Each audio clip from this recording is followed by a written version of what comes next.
Hello everyone, welcome to the Unschooling Lifestyle. This is a video that I'm doing from my hotel bed because I just got here and my legs are so tired that I usually put them up on the headboard to kind of get the blood flowing back into my body versus just being um, you know, around my feet. So, but I wanted to get this out because I had such a cool moment. So, if you're new to our channel, welcome. I am a 4-6 emotional manifesting generator, an unschooling mom, and a flight attendant for almost 20 years. So this is really a big part of what I do and how I share also about unschooling. So, as I said, I've been flying for almost 20 years, and my rollerboard, my big bag, I have had for almost, I don't know, over 14 years.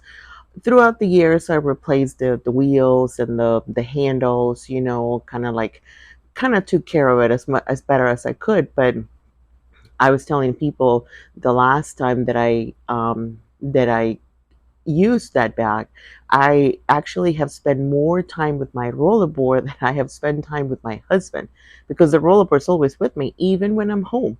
So that bag is actually emotionally charged. I have cried myself to sleep in the moments where really hard moments.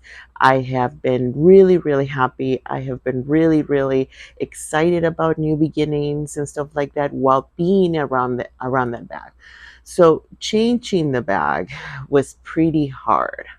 But it finally came a point where I had to do it, otherwise it would just be unusable. So um and it really wasn't back, but you could see the wire, like the frame, like the metal frame inside the bag was like visible. The back pocket was completely like ripped. You couldn't put anything in it. It was time. I mean, it was time. So finally I took the courage and I took the trip, knowing that that would be the bag's last trip. And I had, I had like a little goodbye memory, as a goodbye little ceremony, almost just like as I was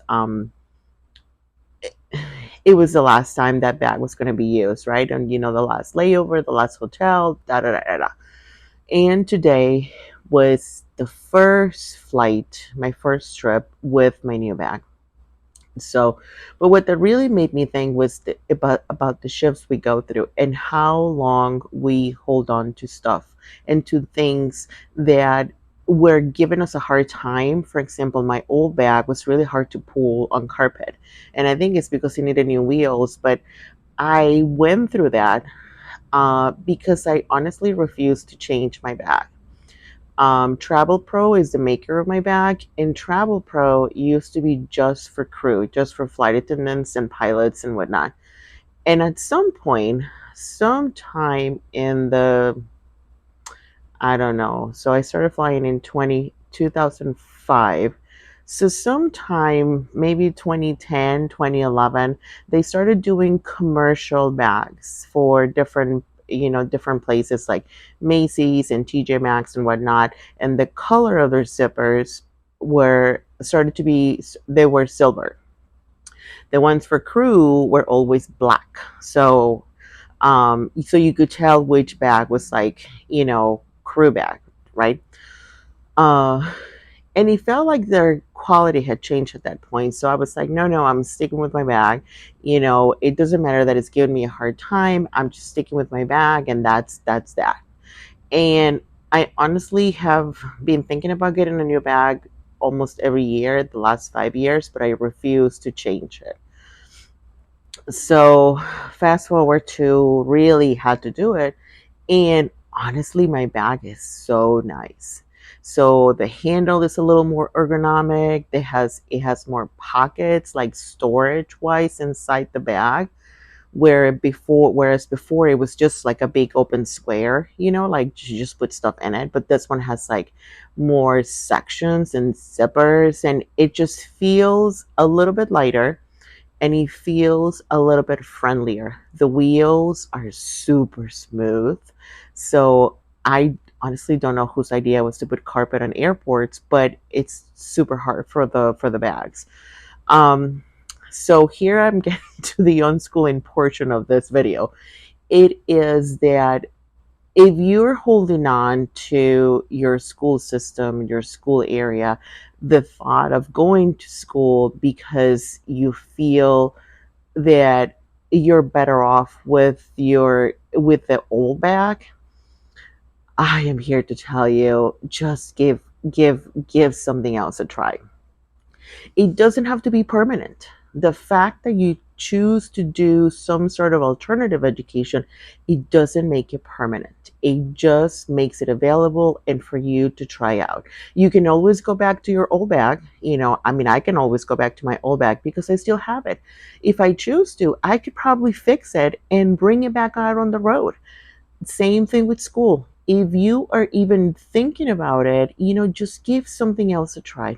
You don't have to like it, you don't have to love it, and you can always go back.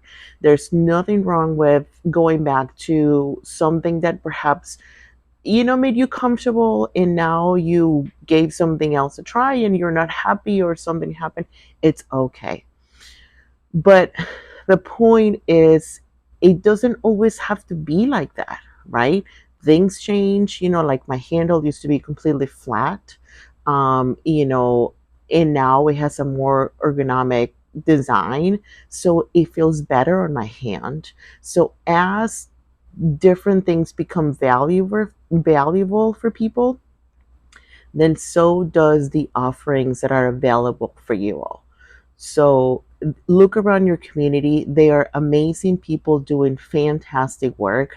I know sometimes one of the biggest setbacks for people or things that prevent you starting to unschool is the work dynamics. I acknowledge that life is extremely expensive right now. So, but there are people that have self-directed education centers, unschooling centers. They have pods and co-ops and um, what else?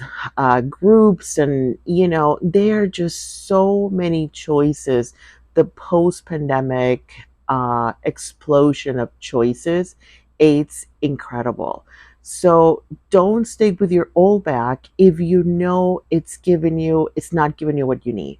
I honestly, I stuck with my bag because I just refused to change. I was like, no, my bag is just fine and whatnot. I am so happy that I did. Similar to unschooling, I knew that the outside noise was very loud, with so much of it. And I knew I wanted to follow all those directions, like the earlier, the better, the more activities, all of that. But deep down, I felt not in alignment with it. But I just went ahead and did it. When we were kind of pushed to the edge that I could, jump to the other side, it was scary. It was scary. It was expensive for us. It was a lot of internal work, and there was a lot of trial and error. It continues to be trial and error. So, you know, don't just take it one day at a time. But honestly, if you're just thinking about it, just give it a try. You can always go back to your old bag. You don't have to keep the new bag. But alternative ways of education are happening, I mean, at rapid speed. Like things are changing so fast. I love all of that. So many people doing amazing work. Conferences and workshops and whatnot are happening all over the world.